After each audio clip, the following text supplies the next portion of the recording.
Hi, I'm Joe LaGilia, and on this episode of Not Your Average Joe, we're speaking with Amy Logan, author of the children's book series, A Girl with a Cape.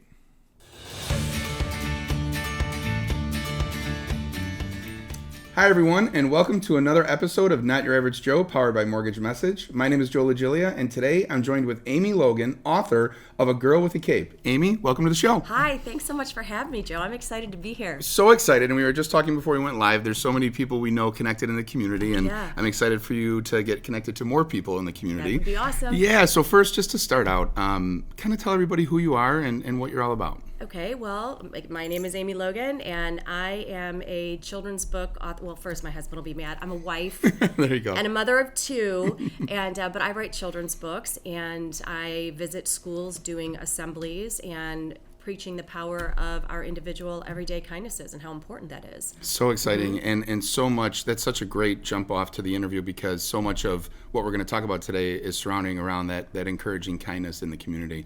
Talk about, if you can, just kind of the writer's journey, if you will. I'm always fascinated with it. Where did this start, and kind of take us to the origin story, if you can. Okay, well, I've always been a poet. Like, I've been writing poetry since I was in 8th grade, and that's why I love music so much, because next time you listen to your favorite song, whether it's rock or rap or country, whatever it is, whatever your genre, listen to the lyrics, because that's poetry that artist put together and put to music or to a beat. So I've always loved poetry and the rhyming word and just the different meanings that poems can have to each individual listener. So back in 2013, I wrote A Girl with a Cape, and it just was a poem that I had written. Now, flashback to when I was younger, I always thought the coolest job in the world was to be a children's book author. Like, Dr. Seuss was my hero.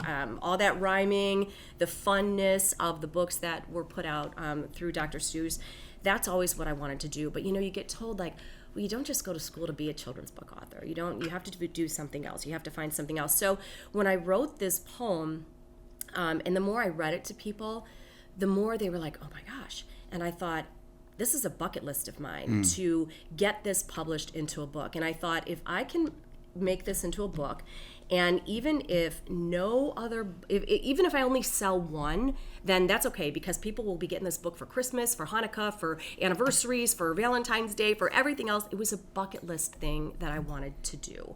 So that's kind of how it all started. And because of the network of people that I had from other jobs that I have done, and this is huge, the more of a network that you create, and with your honesty and authenticity, the more people that you have that will support what you're doing. I've had someone say to me before, as it relates to business, your network is your net worth. Yeah. So please continue. That's exactly right. And it's not about what others can do for you. It's about what you can do for other people. So through other businesses that I've had and other jobs that I've had, I created this amazing network of people that saw that I was trustworthy and genuine and authentic.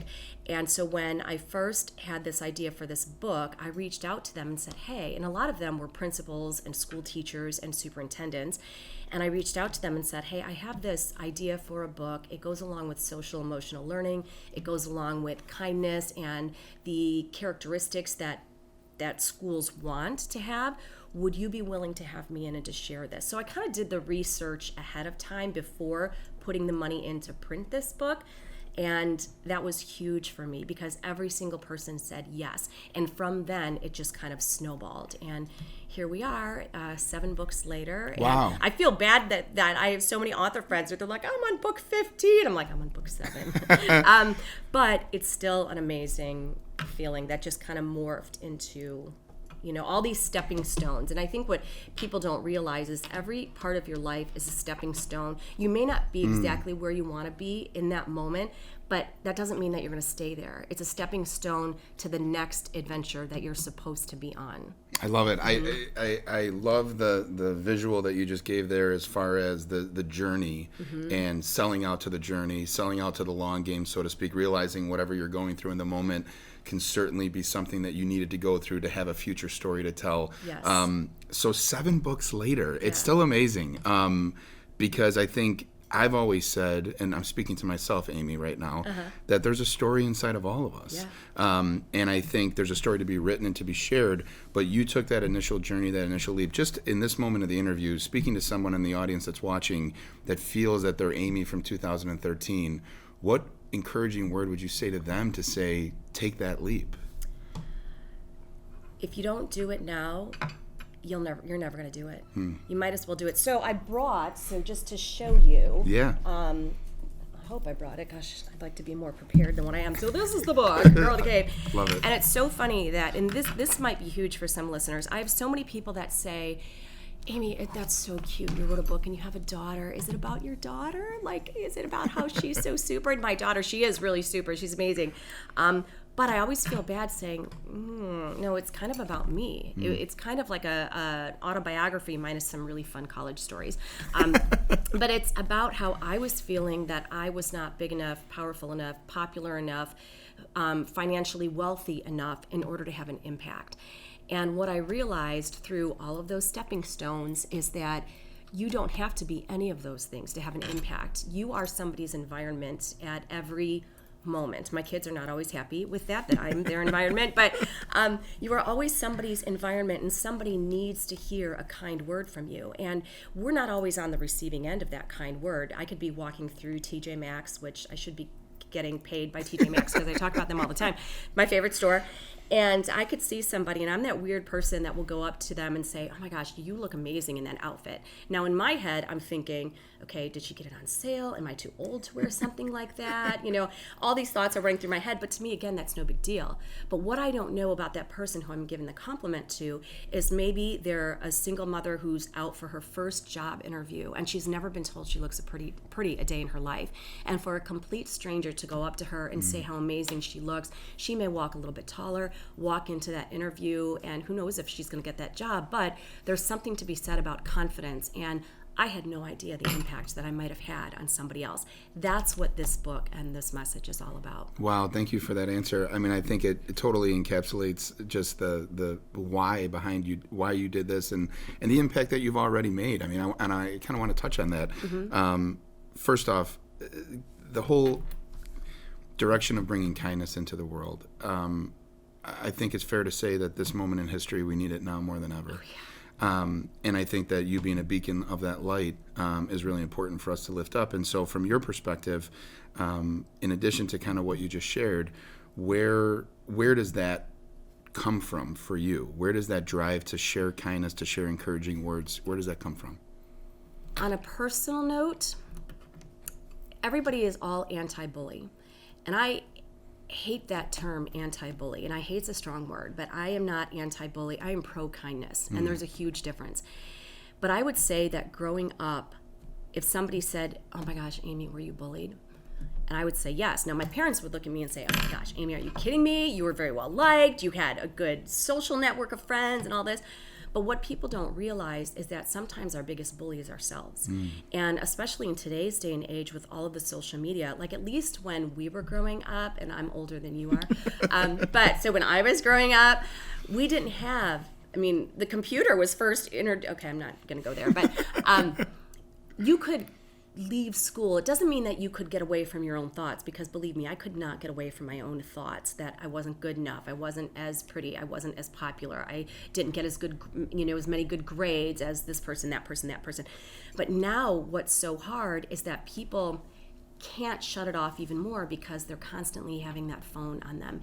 And it's not necessarily outright bullying from other people sometimes it is, like the cyberbullying, sometimes it is, but a lot of times it's that feeling of being left out, where I know my kids have seen pictures on different social media websites where friends have gone to play football together, or have gone to a party together, or have gone to wherever, and they didn't get the invite. Now, it was no direct bullying toward them, but they just feel like they were left out. So for me, growing up, it was I couldn't get those thoughts out of my own head. And I saw a need. I saw that more people needed to realize it doesn't matter what other people do. What matters is what we choose to do and what we choose to do with what we have and go on from there. One of the illustrations that I give when I'm at the schools is I talk to the kids about how many of you have ever thrown a rock into a pond of water. They're like, oh yeah. I'm like, what happens to the rock? It sinks. Well, of course it does. It's physics. It's like, dude, I'm a rock. I'm heavier than the water. You throw me in, I'm going to sink. I'm a rock. It's what I do. But what happens to the water around it? It ripples. Does the rock ever see the ripples? No, the rock just sinks. But do the ripples still happen? Absolutely they do.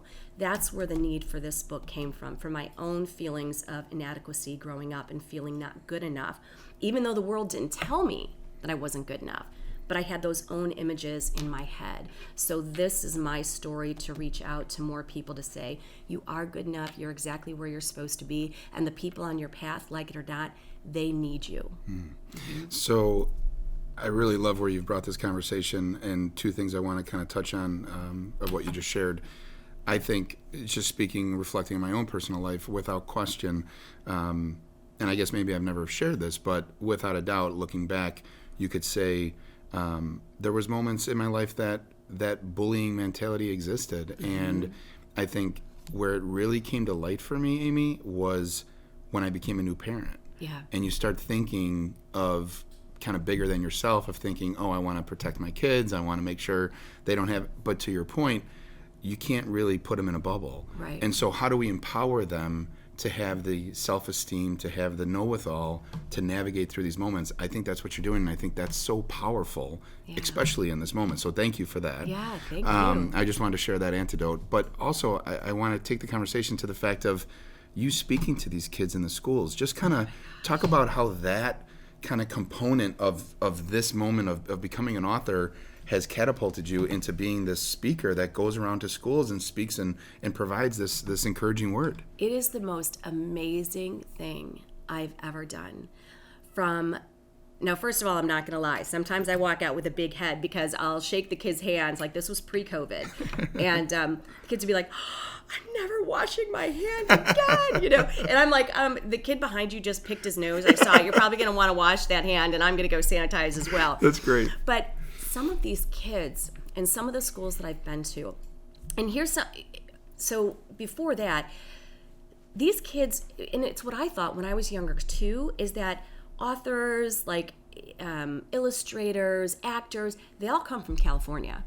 And for some of these kids to realize that there's somebody who followed their dream and did something and published books that lives right in their same state and sometimes their same community, because I've visited the schools in Joliet and Plainfields and all that, and along with being all over, which has been amazing. But it's inspiring to these kids to know that I can do this. And when these kids come up and give me a hug and they're like, I'm going to be an author, or they'll bring, sometimes to the assemblies, teachers will let them bring like little stories that they've worked on or pictures that they've drawn. And they just feel so inspired because somebody actually looks at them, somebody that they look at you like you are, oh my gosh, and it's so cool. But even bigger than that is when you look that kid directly in the eye and say, this is amazing, don't stop, keep going. And they just walk away going, I'm going to write every single day. There's nothing cooler than that. And I was recently asked, well, you've been, to all these different states and all that. Are the kids different? No, the kids aren't different.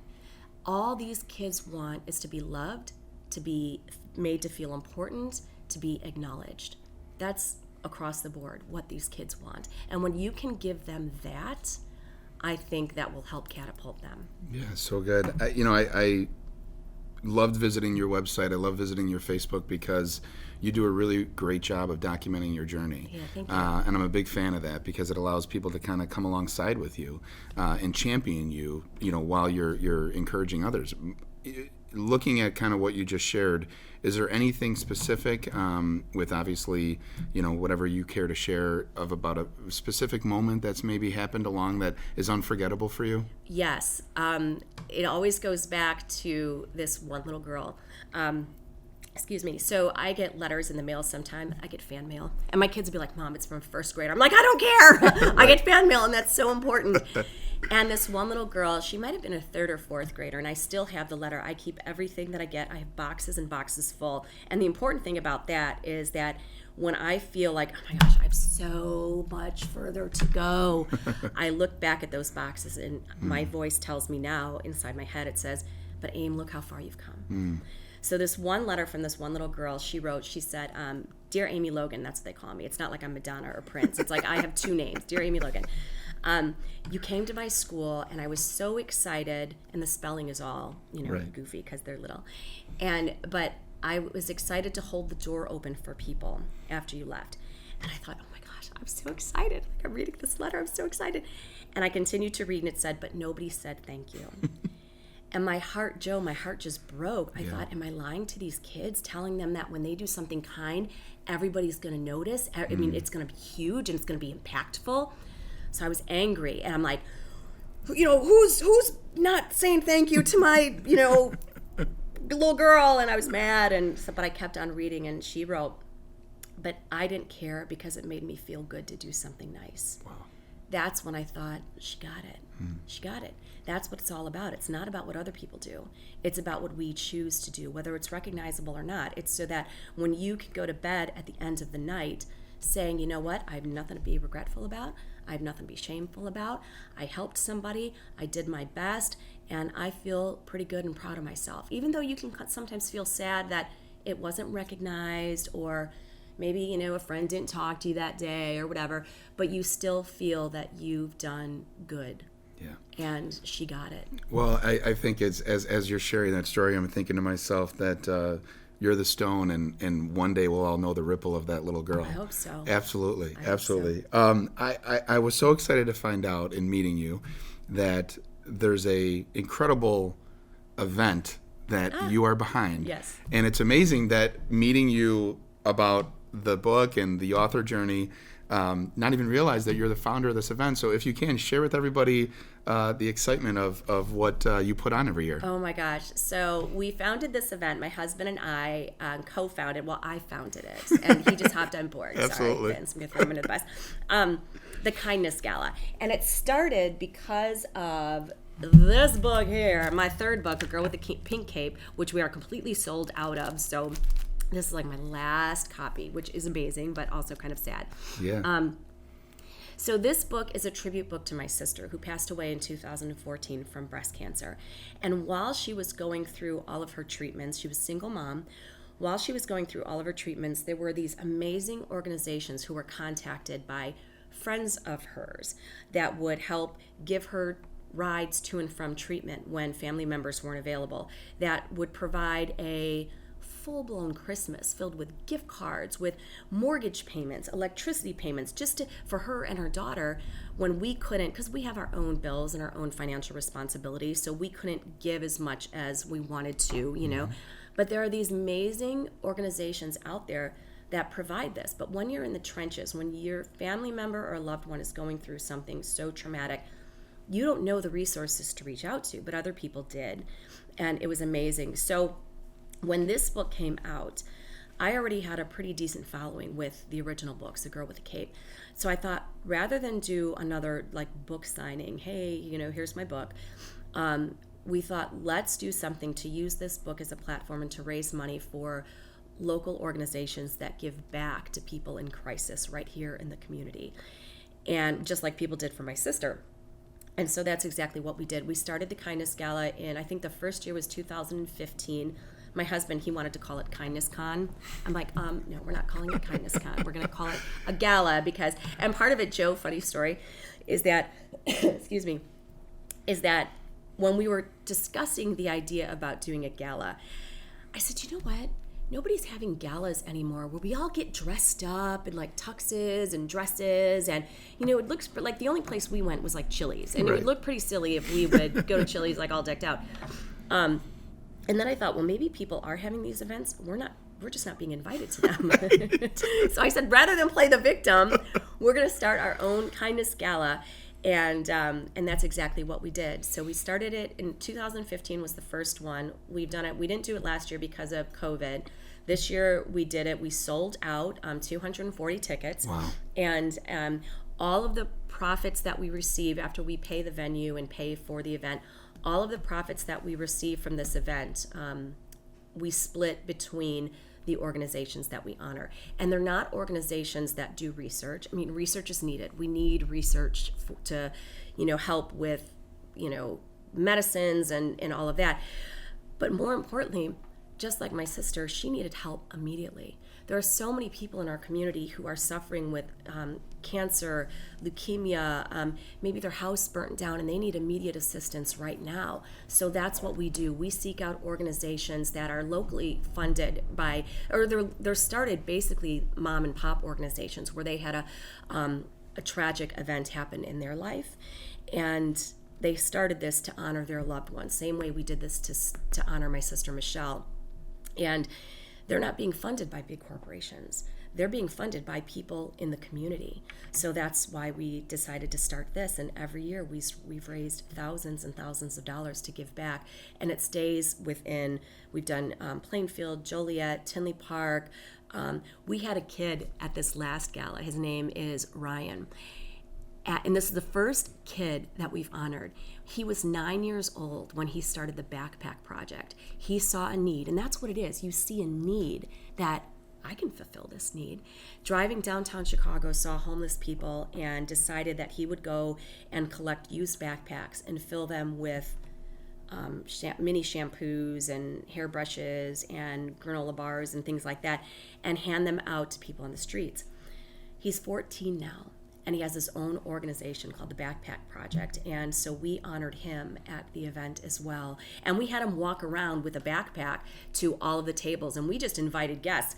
If you want to stand up with 50 cents, $1, $5 or whatever, let's stuff the heck out of this kid's backpack. He walked away with $1,500 just from that alone. Wow. So future guest Ryan, we will have him on the show. He's amazing and just a cool kid. He came wearing a bow tie and a suit and very well spoken and fun to talk to. Yeah. Well, and I think, so much of the crux of this idea that we have here, as you are living, is to create awareness of stories so people can be inspired to find their opportunity to give back somewhere.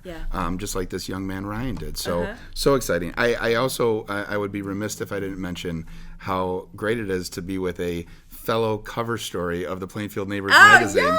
Yes. Shout out to Tracy Crow of Plainfield Neighbors. Oh my gosh. Just an amazing experience. I'm sure it was for you too. It's not even happened yet. Like I just did the interview and now they're going to send a photographer out and it'll be really, really fun. So I'm not sure when that is going to be the cover story, but it's in the works. It's such an amazing milestone. And just, again, it's a great story to highlight everything we shared today. Can't wait to see it in print. Yes. Amy, you obviously have embodied so much of being a superhero to many. And, this story is one that we can't be more excited to share. But I have to ask the question in closing of the interview. Okay. Who is your hero? Oh, my gosh. Well, first of all, my mom. I know that's a cliche answer, but truly my mom embodies kindness. And I think every nice bone that I have in my body comes from her. She's retired now. She was a labor and delivery nurse at Hinsdale Hospital for years and years and years and started some amazing programs there. She even started a program where when these women would give birth, and you feel with, you don't know, but your wife knows. Yes. You're just feeling like, but they would come in and do spa days with the moms, and my mom was one of the nurses that started that. So my mom had the most amazing bedside manner where she treated her patients with kindness and dignity. And, when all this technology and stuff, it came in, it was a lot of just note-taking. And that wasn't what my mom loved to do. She loved to be up close and personal with her patients. And that's how she is with everybody who's around her, whether you're a relative or not. She makes you feel like you are the most important person in the world. So I would have to say my mom truly is my hero. And if I can, still growing up, Joe, so if I can grow up to be half of the person that she is, it'll be amazing. Beautiful. Yeah. Yeah. Amy, I want to ask in closing also, you've impacted so many with your stories. What's next for Amy Logan, the author? What's not next? I have no idea. I want to keep writing. I want to get back into the schools and visit the schools because COVID has shut everything down. So I've been doing a lot of things by Zoom. I'm working part-time at a school right now just to be up close and personal with the kids, but it's different than what I've normally been doing.